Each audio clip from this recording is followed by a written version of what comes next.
हाँ विद्यार्थीगण, सापेक्षी गति जो हम लोग पढ़ रहे हैं उस पर एक और क्वेश्चन देखो क्या होता है, ध्यान देना। फॉर्मूला तो फॉर्मूला है भाई, फॉर्मूला बताएंगे लेकिन कंसेप्ट पता होना चाहिए। देखो क्या होता है,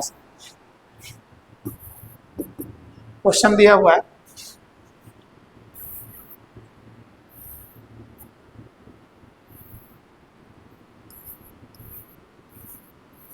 यह आदमी है, गाड़ी में बैठा हुआ, इसका स्पीड दिया हुआ है 20 मीटर पर सेकेंड।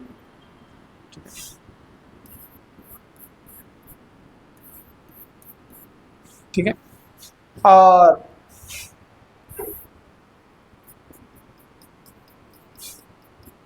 यह आपका ग्राउंड है, आप बोल सकते हैं सतह पृथ्वी।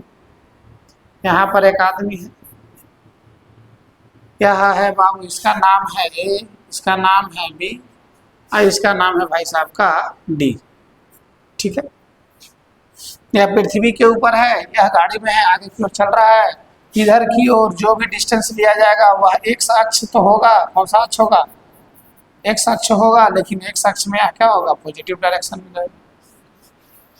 पीछे की ओर जो होगा बाबू वह सब के सब वाई अक्ष होगा और वैल्यू क्या हो जाएगा, निगेटिव हो जाएगा। ठीक है, अब देखिए इस सिस्टम के अकॉर्डिंग क्या क्या क्वेश्चन आपसे पूछ सकता है। ठीक है, इस सिस्टम के अकॉर्डिंग आपसे क्या क्या क्वेश्चन पूछ सकता है। से देखें, पहला क्वेश्चन आपसे लेता है सर, इसमें नंबर 1 कहेगा भी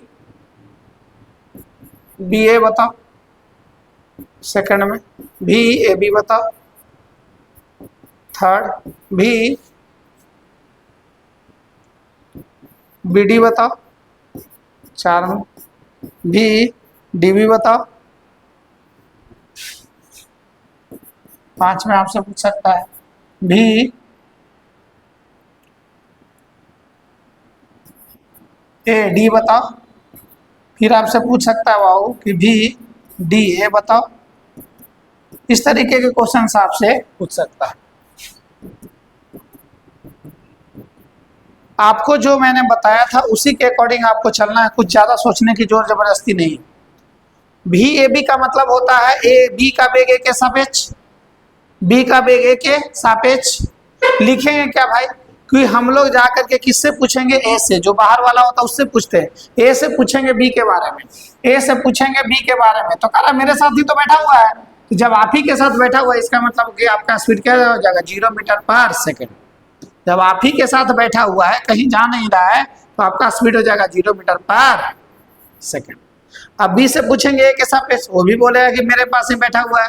जब आप ही के पास दोनों बैठा हुआ है, अरे ए बी से पूछो बी ए से पूछो, एक ही गाड़ी में दोनों बैठा हुआ है, इस सीट पर है वो अगले सीट पर है, ऑटोमेटिक है, दोनों बोलिएगा आप क्या कि हाँ भाई दोनों एक ही जगह पर बैठा हुआ है। और जब दोनों एक ही जगह पर बैठे हुए हैं, कहीं जा नहीं रहे हैं, तो दोनों का वेग 0 हो जाए। अब पूछा रहा है डी पूछेगा किससे, बी के बारे में, डी पूछेगा बी के बारे में। तो डी से पूछे जाकर के कि बी का क्या हाल चाल है, तो डी बोलेगा वो देखो ना भाग जा रहा है 20 मीटर से, यहाँ आ जाएगा 20 मीटर पर क्या आ जाएगा सेकेंड। अब बी से पूछेंगे हम, बी से पूछेंगे डी के बारे में। तो जब हमने बी से पूछा डी के बारे में, तो डी कह रहा है ये तो पीछे जा रहा है, इसका मतलब हो जाएगा 20 मीटर पर सेकेंड। अब डी से बोलो, अब डी से हम पूछेंगे बाबू ए के बारे में, यह डी है, ए के बारे में पूछेंगे। तो डी बोलेगा ये आगे की ओर भाग रहा है, तो आगे की ओर तो जा रहा है 20 मीटर पर सेकंड के स्पीड से। अब ए से पूछेंगे हम डी के बारे में, ऑटोमेटिक उल्टा बता देगा, वह चलेगा कितना 20 मीटर पर सेकंड। इसी तरीके से क्वेश्चंस को बनाए जाते हैं, बहुत आसान तरीका से क्वेश्चंस को बनाया जाता है। हाँ, आप इसका अगर सूत्र लगाना चाह रहे हैं कि हाँ सूत्र बताइए, तो सूत्र क्या होगा मैं अभी बता देता हूँ कि एक्चुअली में सूत्र निकालेंगे कैसे। तो सूत्र का सिंपल तरीका होता है सर, देखें कि अगर दिया हुआ रहेगा भी, क्वेश्चन ले लो, यहाँ दिया हुआ है बी और डी, वी डी का मतलब हो जाएगा भी डी माइनस हो जाएगा भी बी, माने डी का वेग माइनस हो जाएगा बी का वेग।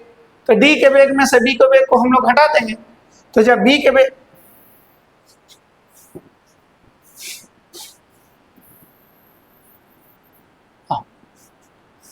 ध्यान दीजिएगा, यहां दिया हुआ है भी बी डी का मतलब हो जाएगा,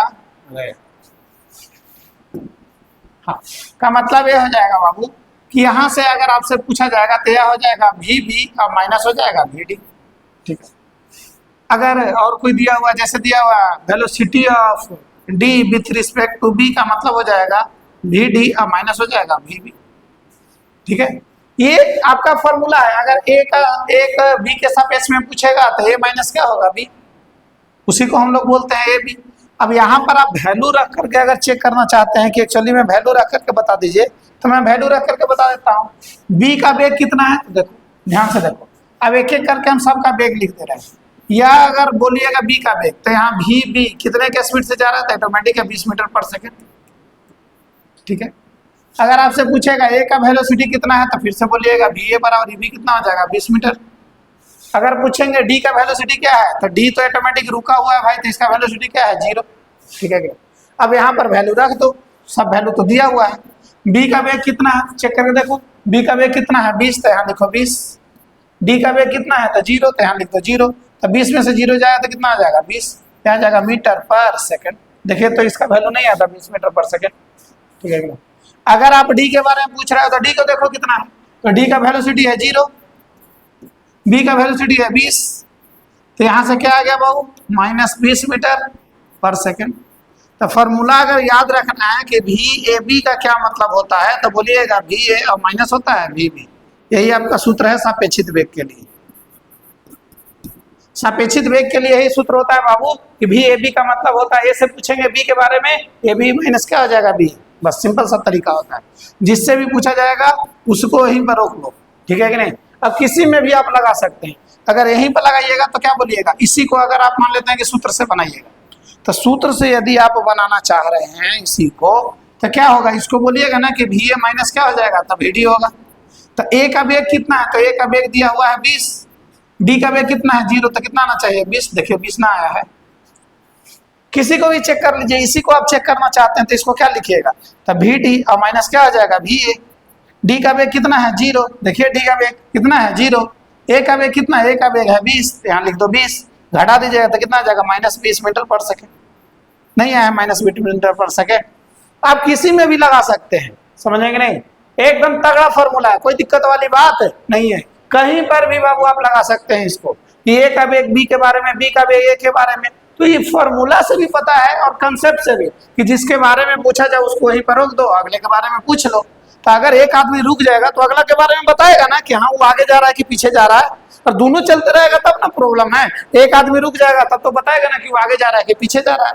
तो जो अगर आगे जाएगा तो प्लस में, पीछे जाएगा तो माइनस में। यही बाबू इसी को कहते हैं हम लोग क्या, सापेक्षित वेग, रिलेटिव वेलोसिटी। क्या यह बात क्लियर है?